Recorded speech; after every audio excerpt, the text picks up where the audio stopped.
উম্মত বিনে কে বুঝিবে আবার দয়াল নবীর শান। উম্মত বিনে কে বুঝিবে আমার মায়ার নবীর শান। নবী রহমতে রাসূল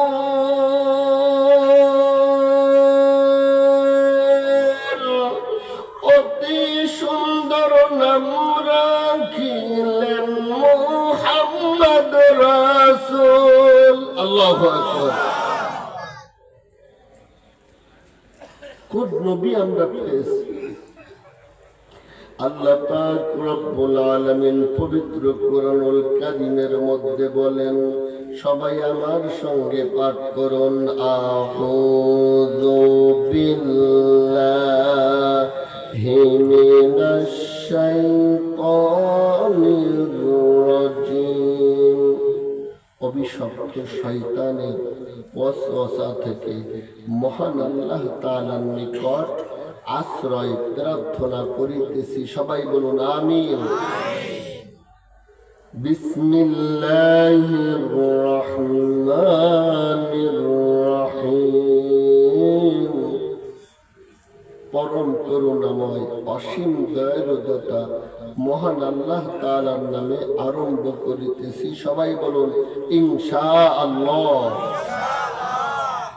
আল্লাহ পাক রব্বুল আলামিন বলেন, অত্তাকু, তোমরা ওই দিনকে ভয় করো, ইয়াওমান তুরজাউনা ফীহি ইলাল্লাহ, যেদিন তোমরা আল্লাহর কাছে প্রত্যাবর্তিত হবে।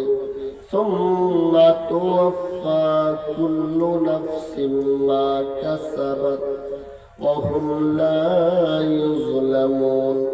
অতঃপর প্রত্যেককেই তার প্রতিদান আল্লাহ তাআলা পুরোপুরি করে দিবেন। কারো প্রতি কোনো প্রকার জুলুম বা অন্যায় অবিচার করবেন না। আল্লাহ পাক রব্বুল আলামিন প্রতিটা নারী আর পুরুষের প্রতি ন্যায্য বিচার, ইনসাফ ভিত্তিক ন্যায় নৈতিকতার বিচার করবেন। মহাব্বতের সাথে বলা যাবে কি আলহামদুলিল্লাহ। সূরাতুল বাকারা 281 নম্বর আয়াত আমি আপনাদের সামনে তিলাওয়াত করেছি। এই আয়াত কারিমা তিলাওয়াত করার পরে পুরা কোরআনুল কারীমের সার সংক্ষেপ আয়াতের আলোচনা এর মধ্যে আল্লাহ পাক করে দিয়েছেন। এই আয়াত খালি নাজিল হওয়ার হযরতে আলী রাদিয়াল্লাহু তাআলা আনহু থেকে বর্ণিত হাদিস। এই সূরাতুল বাকারার 281 নম্বর আয়াত নাজিল হওয়ার 6 দিন পরে নবীজি দুনিয়া ছেড়ে চিরবিদায় নিয়ে চলে গিয়েছেন। সবাই পড়ুন আল্লাহু আকবার। আমার কলিজার মুরব্বী বাবাজিরা, সোনার যুবক ভাইয়েরা, আমাদের নবীর মুহাব্বত কলিজার মধ্যে হৃদয় থেকে দুনিয়ার সবচাইতে বড় মুহাব্বত আমাদের। কারণ কি? এর মূল নীতিটা হলো জন্ম থেকে কাঁদছেন নবী, রব্বি হাবলি ইয়া উম্মতি ইয়া উম্মতি, আমার উম্মতের যে হবে কোন গতি। সবাই পড়বে। জন্ম থেকে কাঁদছেন নবী, রব্বি হাবলি ইয়া উম্মতি ইয়া উম্মতি, আমার উম্মতের যে হবে কোন গতি। নবী উম্মতের জন্য কান্না করেছেন, দুনিয়াতে কান্না করেছেন। তায়েফের ময়দানে কান্না করেছেন। এমনকি দুনিয়া থেকে যখন বিদায় নিয়ে চলে যাবেন ওই সময় উম্মতের মায়ায় কান্না করেছেন। সবাই বলুন আল্লাহু আকবার। যে নবী সারাটা জীবন উম্মতের মায়ায় কান্না করলেন, সেই নবীর উম্মতেরা নবীর মোহাব্বত ভুলে গিয়েছে, রাসূলের মোহাব্বত ভেঙে তারা ভুলে দুনিয়ার প্রতি আসক্ত হয়ে গিয়েছে। যে নবী তায়েফের ময়দানে উম্মতের জন্য রক্ত ঝরিয়েছে, সেই নবীর উম্মতেরা নবীর সুন্নাত ছেড়ে দেয়, নবীর সুন্নাত দাড়ি মুবারক কেটে ফেলে, রাসূলের সুন্নাতের প্রতি অবহেলা করে। এই কারণে কাল কিয়ামতের ময়দানে উম্মতি মুহাম্মদ যারা আছে তারা আফসোস করবে, আফসোস করে বলবে, ওগো আল্লাহ, কার জন্য দুনিয়াতে আমরা সময়গুলি নষ্ট করলাম, আমাদেরকে আরেকবার সময় দাও। কবরে আযাব তো আর সহ্য হয় না, কবরে আযাব সহ্য করতে পারি না, কবরের যন্ত্রণা সহ্য করতে পারি না, দুনিয়াতে আরেকবার পাঠিয়ে দাও, নেক আমল করে তোমার মাহবুব বান্দার বান্দি হয়ে দুনিয়া ছেড়ে আবার কবরে আসি। কবরে আযাব যখন বান্দা সহ্য করতে পারবে না, আল্লাহ পাক রব্বুল আলামিনের কাছে তখন এই দোয়া করবে। আল্লাহ পাক রব্বুল আলামিন বান্দার দোয়ার কবুল করবেন না। কবুল করবেন? আপনাদের আশপাশে যত কবরস্থান আছে, যেখানে হাজার হাজার লক্ষ লক্ষ মানুষেরা শুয়ে আছে, কিন্তু তারা দুনিয়া থেকে আরেকবার এসে নামাজ পড়তে পারবে, 1 লক্ষ 2 লক্ষ 5 লক্ষ 2 কোটি 3 কোটি টাকা আল্লাহর রাহে সাদকা করতে পারবে। জমি জমা টাকা পয়সা এইগুলি কি আর দুনিয়ায় দান সদকা করতে পারবে? জোরে বলুন, পারবে? পারবে না। আমার কলিজার ভাই, আমার রাসূল প্রেমিক মা এবং বোনেরা, আমার মুরব্বী বাবাজিরা, এই জন্য কবি বলেন, কবরের আযাব বড়ই কঠিন, সইতে আমি পারিব না, মৃত্যু যন্ত্রণা বড়ই কঠিন, সহ্য করতে পারিব না। ওগো দয়াময় হে রহিম, নেই যে তোমার কোনো তুলনা, কবরের আযাব বড়ই কঠিন, সইতে আমরা পারিব না, মৃত্যু যন্ত্রণা বড়ই কঠিন, সহ্য করতে পারিব না। আল্লাহ পাক রব্বুল আলামিন আমাদের সবাইকে এবং পর্দার অন্তরালে মা বোনদের সবাইকে কবরে আযাব থেকে চিরদিনের মুক্তি দিয়ে আজকের এই মাহফিলের ওসিলা করে জান্নাতি মানুষ হিসেবে কবুল আর মঞ্জুর করে নেন। সবাই জোরে বলতে হবে আমিন। একদিন মাটির ভিতরে হবে ঘর রে মন আমার, কেন বাঁধো দালান ঘর, কেন বাঁধো দালান ঘর। আপনি আমি লক্ষ কোটি কোটি টাকা খরচ করে টাইলস দিয়ে মার্বেল পাথর ইতালির থেকে এনে যদি গোসলখানা বানাই, মৃত্যুর পরে আমার আপনার শেষ গোসল কি গোসলখানায় দিবে? আপনাদের এই দামি, এই বিশাল জনকল্যাণমূলক বিশাল এক মাহফিলের আয়োজন করেছেন আপনারা, তাফসিরুল কোরআন মাহফিল। এই মাহফিলে কোটিপতি থেকে শুরু করে লাখপতি, হাজারোপতি বসে আছে। তাদেরকে তো আমি মনে করি মৃত্যুর পরে ওই দামি গোসলখানায় গোসল দিতেও পারে না, কারণ নিঃশ্বাস চলে গেছে, আপনার আর আমার দাম নাই। ইশাখা চলে গেছে, মৃত্যুবরণ করেছে, তার রাজধানী সোনারগাঁ ঠিকই আছে, ইশাখা নাই। বাংলাদেশের প্রধান ধনী জহুরুল হক, তিনিও দুনিয়া ছেড়ে চলে গেছে। তার কবরের পাশেও আমি গিয়েছি, একটি শ্বাসের আওয়াজ শুনতে পাইনি। তাকেও দামি গোসলখানায় আর গোসল দেওয়া হয়নি। সারা বাংলাদেশের নাম করা ধনীদের মধ্যে 3 নম্বরের সিরিয়ালে আপনাদের কাশিয়ানীর Abdul Khalek, MA degree college, আপনাদের কাশিয়ানীর বুকে MA আব্দুল খালেক, ওনার কবরও আছে। এক সময় বাংলাদেশের 3য় নম্বরের ধনী ছিল।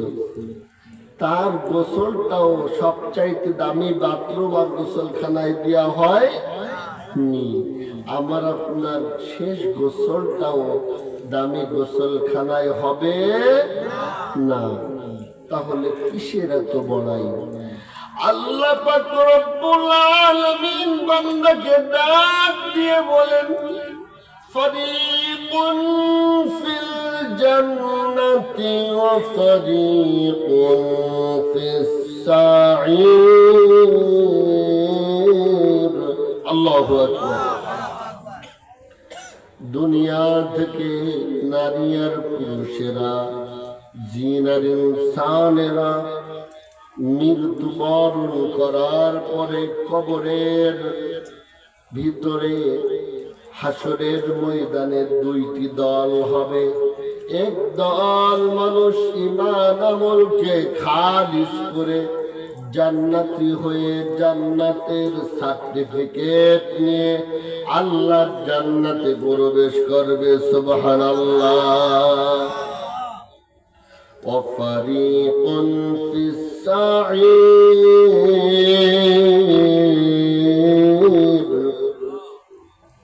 আরেক দল মানুষ দুনিয়াতে গুনাহের কাজ, অপরাধমূলক কাজ, নামাজ না পড়া, সুদ খাওয়া, ঘুষ খাওয়া, অন্যায় কাজ করা, এইগুলি করে আমলটাকে বরবাদ করে গুনাহের কাজ বেশি করে মৃত্যুবরণ করার কারণে তাদেরকেও জাহান্নামের শিকল দিয়ে বেঁধে বেঁধে জাহান্নামের মধ্যে নিক্ষেপ করা হবে। জোরে বলুন নাউজুবিল্লাহ।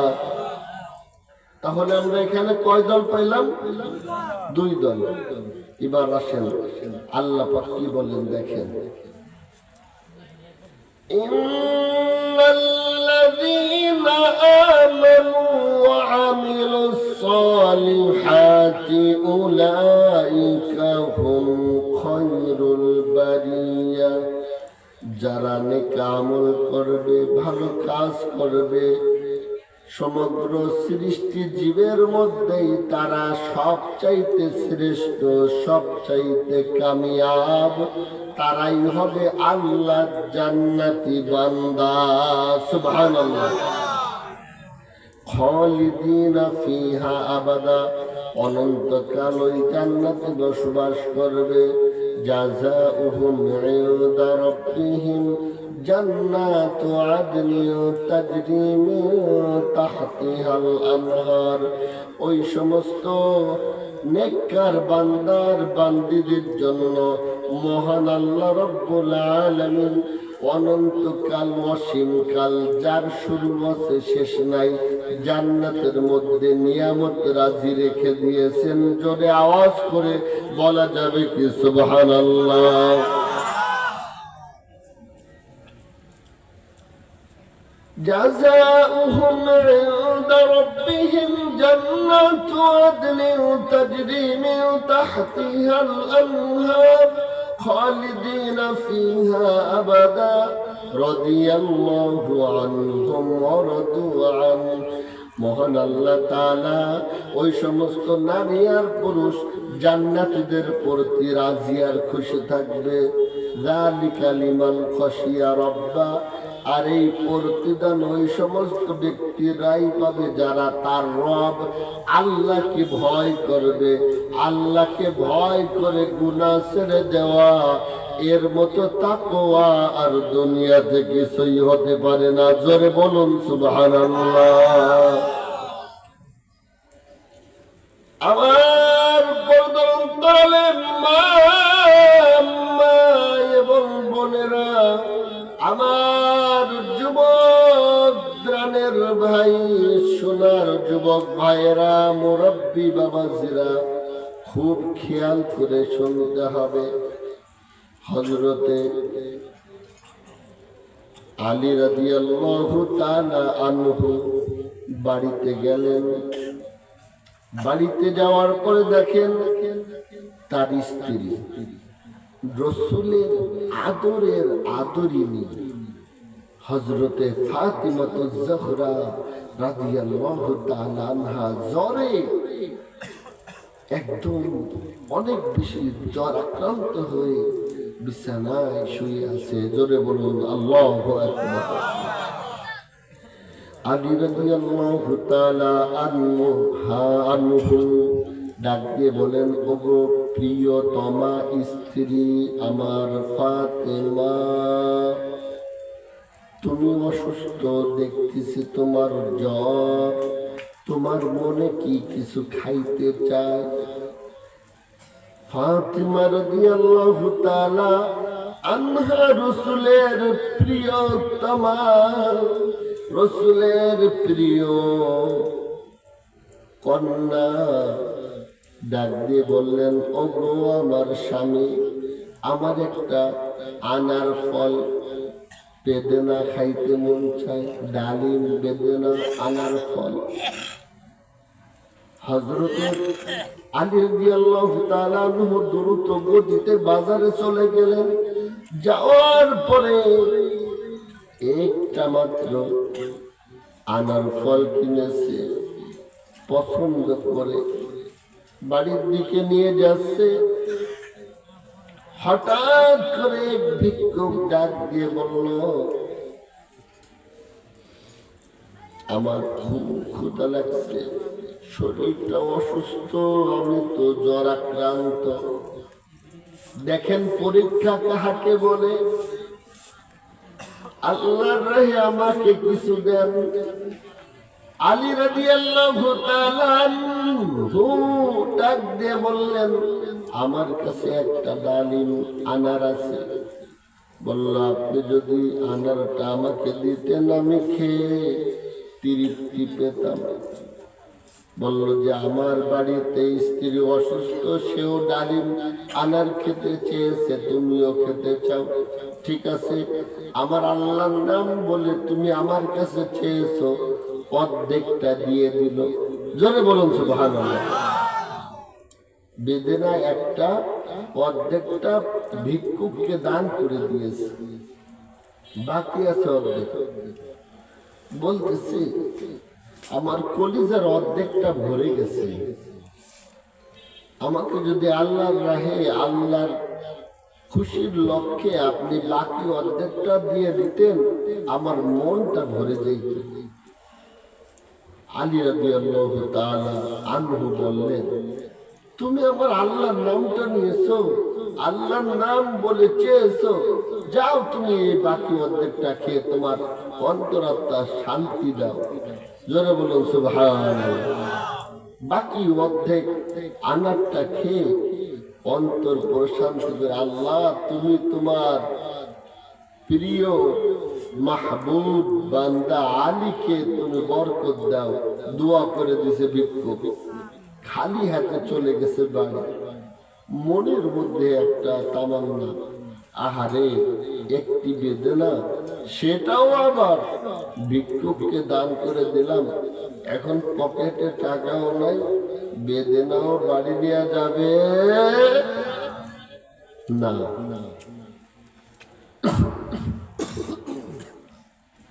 খালি হাতে বাড়ি যায়, কিন্তু মনের মধ্যে একটা কষ্ট, আমার অসুস্থ স্ত্রী তাকে একটা বেদনাও খাওয়াইতে পারলাম না, ভিক্ষুককে দান করে দিলাম, এখন খালি হাতে কেমনে যায় স্ত্রীর সামনে মুখ দেখাবো।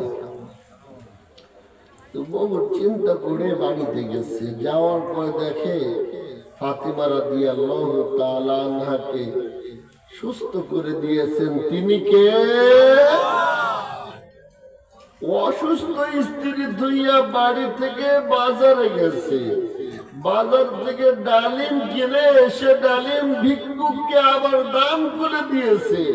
বাড়িতে যে দেখে স্ত্রীকে আল্লাহ পাক সুস্থ করে দিয়েছে, চিৎকার মেরে বলতে হবে নারায়ে তাকবীর, লিল্লাহি তাকবীর। অসুস্থতার পরে আমাকে আপনাকে সুস্থ করে কে? সেই আল্লাহর নাম কি জোরে বলা যাবে? সবাই হৃদয় থেকে আল্লাহকে একটু কলিজার থেকে ডাক দিয়ে দেখি না, আল্লাহ। এই হৃদয় থেকে কলিজা থেকে যখন আল্লাহর কোন মাহবুব পুরুষ আর নারী, সে যুবক হোক বৃদ্ধ হোক আর পর্দার অন্তরালে আস্তে আওয়াজ দিয়ে হোক যখন ডাক দেয়, আমাদের সৃষ্টিকর্তা আল্লাহ ৭০ বার সেই ডাকের সাড়া দেয়, ইয়া আল্লাহ। সবাই বলতে হবে ইয়া আল্লাহ, ইয়া রহমান, ইয়া রহিম, ইয়া করিম, ইয়া সত্তার, ইয়া গফফার। জোরে বলতে হবে আল্লাহু আকবার। আমার কলিজার মুরব্বী বাবাজিরা, পর্দার অন্তরালে মা, আমার আম্মা জানেরা, আমার বোনেরা, আমার স্নেহের মা এবং বোনেরা, আপনাদেরকে আমি বলবো, স্বামীর প্রতি কখনো খারাপ দোয়া করবেন না, বদদোয়া করবেন না, স্বামীর মনে কষ্ট দিবেন না। আপনি যখন দুনিয়া ছেড়ে চলে যাবেন, আপনার স্বামী যদি চোখের পানি ফেলে বলে, আমার স্ত্রীটা ভালো ছিল, আল্লাহ তুমি আমার স্ত্রীকে জান্নাত দিয়ে দাও। আল্লাহ পাক রব্বুল আলামিন স্বামীর দোয়ার ওসিলা করে স্বামীকে সন্তুষ্ট রেখে যদি আপনি মারা যান, আল্লাহর নবী বলেছেন ওই স্ত্রীর জীবনের গুনাহ ক্ষমা করে মহান আল্লাহ তাকে জান্নাতের সুসংবাদ দিয়ে বেহেশতে পৌঁছায়া দিবে। আরো জোরে বলা যাবে না সুবহানাল্লাহ? ও আমার পুরুষ ভাই, মুরব্বী বাবা, বয়স তো কম হয় নাই, স্ত্রীর মনে কখনো যদি কষ্ট দিয়ে থাকেন, স্ত্রীর কাছে ক্ষমা চাবেন। দেখো, বিয়ের পরে যৌবনের সময় তোমাকে এনেছি, চুলদারি পেকে গেছে, তোমার কাছে একটা কথা বলি। আবার বলবেন না থাক, আজকে দরকার নাই, ওই কম কি করতে চাইছিলাম, না থাক কালকে বলবো। পরের দিন বাজার থেকে পছন্দনীয় খাবার দাবার এনে বলবেন এই খাবারটা খাও, একটু বেশি খাও। তার মন মতো পছন্দনীয় খাবার এনে তাকে খাইয়ে বলবেন দীর্ঘদিন তোমার সাথে সংসার করলাম, চুলদারি পেকে গিয়েছে, জানি না কখন জানো মালাকুল মউত এসে কলিজার ভিতরে হাত দিয়ে রূহটা টান দিয়ে বের করে নিয়ে চলে যাবে।